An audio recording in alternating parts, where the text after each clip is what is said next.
How's it going, everybody? So here we are, day 5 of the beta qualifier. Day 1, we pretty much just jumped into the fray, tried to see how good our score would be, or how we would be scored, period.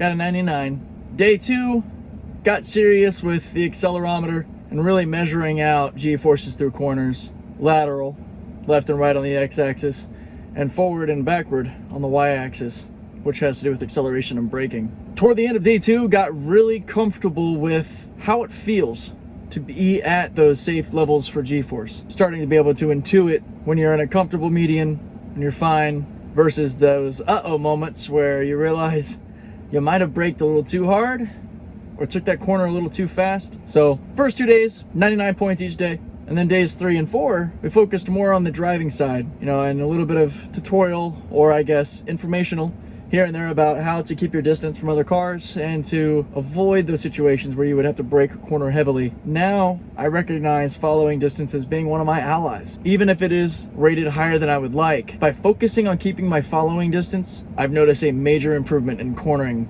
and braking. It's not really that difficult if you think about it. By keeping more distance, you're giving yourself more time to brake gently and to ease into corners. So naturally, you're gonna get better at those. So throughout days 3 and 4, ranking up a few hundred more miles, I managed to maintain a 100-point score, the highest score you can have. This has sparked a bit of a new competitive spirit in me to try to maintain a 100 until I get the beta. Now, of course, this is a tall order, and even the smallest thing can interrupt that.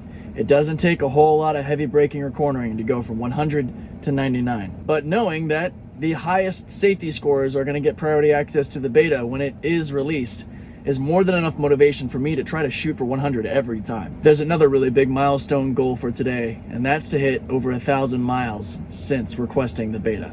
Moments like this, if you're accelerating too much in any way, this could be a forward collision warning.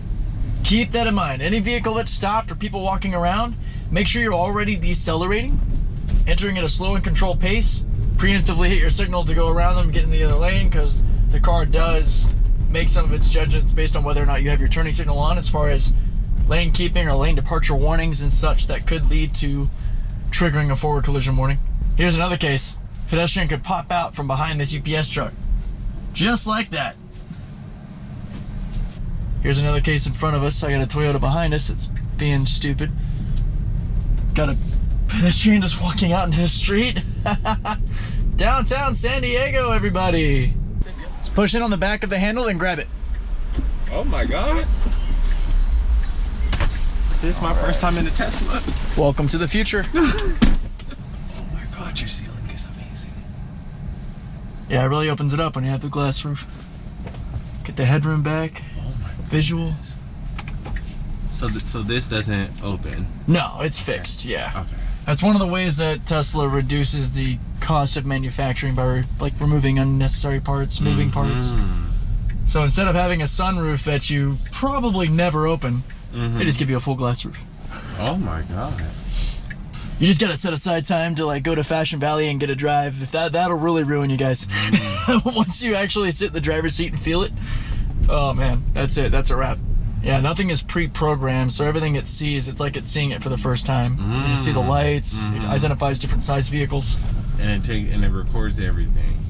Yeah, and what's funny is that recording of what's going on around is basically going to Tesla's neural network, almost like a hive mind. Right. So it's kind of painting a picture of the roads even more clearly for other cars, for other Teslas. Oh my, next question. How much would a car like this cost? I got this brand new out the door for $42. Really? Yep. Oh my God, that's cheap. Yeah, it's not the rich man's toy anymore. These are actually attainable now. All of these parked cars with trailers coming over the line, as you can see here, as another bait for the forward collision warning sensor. Hills like this too. You can see as we're going over, it's a little bit of a blind hill. If you go over it too fast, the car's cameras can pick up objects on the other side, like these parked cars, and freak out.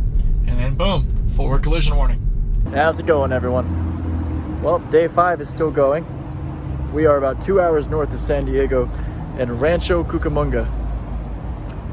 Every now and then in my line of work, this will happen.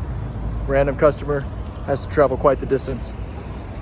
But it yields some good footage, It put us well over our milestone for the day.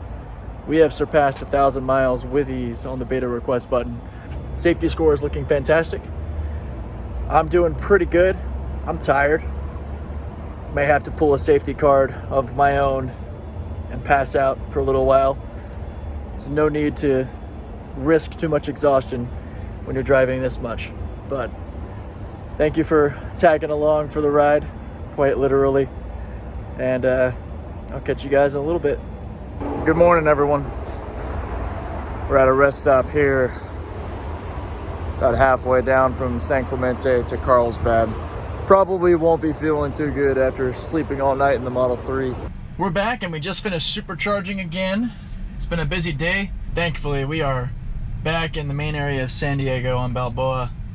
And we're actually gonna head over to Balboa Express Car Wash and give Mjolnir here some much needed tender loving care.